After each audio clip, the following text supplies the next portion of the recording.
जनकपुर राज्य में राजा बिक्रम सिंह राज्य करते थे। उन्हें आम खाना बहुत पसंद था। आम खाए बिना उन्हें रात को नींद तक नहीं आती थी।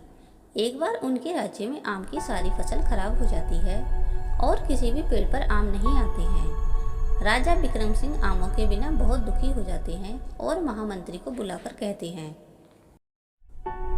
महामंत्री जी, पूरे राज्य में घोषणा कर दीजिए कि जो व्यक्ति हमारे लिए आम लेकर आएगा उसे हम मुंह मांगा इनाम देंगे। राजा की आज्ञा का पालन करके पूरे राज्य में घोषणा कर दी जाती है। इसी राज्य में हीरा नामक एक व्यक्ति रहता था। उसके बाग में बहुत सारे आम के पेड़ थे, जिनमें से कुछ पेड़ों पर आम लटके हुए थे। हीरा सोचता है कि अपने बाग के यह आम ले जाकर वह राजा से मुंह मांगा इनाम पा सकता है। इसलिए वह आमों को लेकर राजमहल पहुंचता है, लेकिन राजमहल के द्वार पर उसे एक सैनिक रोक लेता है और कहता है, ठहर जा, तू यह आम लेकर कहाँ जा रहा है? मैं यह आम महाराज को देने जा रहा हूँ। मैं तुझे केवल एक ही शर्त पर अंदर जाने दे सकता हूँ। कौन सी शर्त? इन आमों के बदले महाराज तुझे जो कुछ भी देंगे उसका आधा हिस्सा पहले तुझे मुझको देना होगा। हे भगवान, ये कैसा अन्याय है। मैंने कितनी मेहनत से ये आम तैयार किए हैं। अपनी मेहनत का फल किसी और को मैं कैसे दे दूं?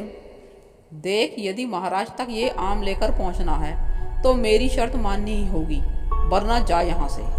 हीरा उस सैनिक की शर्त मान लेता है और महाराज के पास उन आमों को लेकर पहुंच जाता है। महाराज बिक्रम सिंह उन आमों को देखकर बहुत खुश होते हैं और उन्हें खाकर कहते हैं, हीरा, यह तो बहुत ही स्वादिष्ट आम है। अब तुम अपने पेड़ों के आम मेरे लिए ही लाना, किसी अन्य को मत देना। इन आमों के बदले मैं तुम्हें मुंह मांगा इनाम दूंगा। अब तुम मुझे यह बताओ कि इन आमों के बदले तुम्हें क्या चाहिए? महाराज, आप मुझे 100 कोड़ों की सजा दीजिए। हीरा, मैं तो तुम्हें धन देना चाहता था, लेकिन तुम इन आमों के बदले 100 कोड़ों की सजा क्यों मांग रहे हो? महाराज, मैं एक व्यक्ति से समझौता करके आया हूँ कि आप इन आमों के बदले जो कुछ भी देंगे उसका आधा हिस्सा पहले मैं उस व्यक्ति को दूंगा। कौन है वह व्यक्ति? महाराज, आपके महल के द्वार पर खड़ा सैनिक ही वह व्यक्ति है। फिर उसके बाद महाराज बिक्रम सिंह के आदेश पर उस सैनिक को राज दरबार में उपस्थित किया जाता है। तूने हमारे राज्य में रिश्वत लेने का साहस कैसे किया? तू ऐसा कार्य करके हमारी शासन व्यवस्था को बदनाम करना चाहता था? गरीब और मजबूर लोगों को सताने की तेरी हिम्मत कैसे हुई? सैनिकों, इसे ले जाकर कारागार में डाल दो और हीरा से जो इसने आधा हिस्सा मांगा था उस आधे हिस्से के स्थान पर अब इसे पूरा हिस्सा दे दिया जाए।